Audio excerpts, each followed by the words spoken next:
As we continue drifting through the heavens, we may find the heavens drifting down to us. The meteorite crash site would be cool. I only knew about the house 1 till I replayed RDR 2 years later. That's right, there are multiple points of interest involving the meteor crash, the first of which is a trading post, about which Arthur only describes as kind of interesting.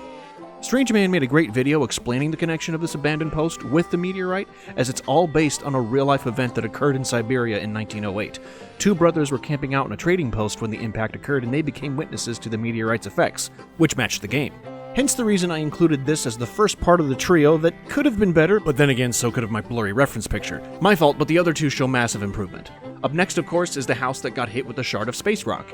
It's one of Arthur's cleanest sketches, and I find the only aspect I missed on was the angle of the roof on the right. Aside from that, the details were fun to recreate, mostly because I was acting on faith. Faith that shading a general rock formation and lining a tiled roof instead of painstakingly matching all of it one-to-one would turn out just as good as the original. And it almost does. Gentlemen, to this happy home. But what's really gonna knock over your trees is the main crash site, because this turned out amazing. First, I etched out some tree areas and made a center point representing the meteorite. Next, I used the rock as a guide for where the angle of each tree should pop out.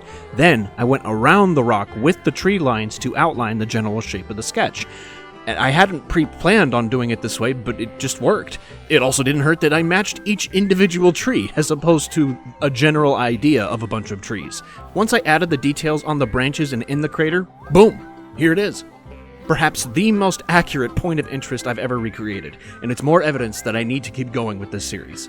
Let me know if the 2-minute shorts are better than 1 minute. Doubling the runtime is surprisingly not that much extra work, so if long form is better, I can make the switch, no problem. Certainly gives me a moment to breathe. Yeah, no, looks great. Have a good day, everybody.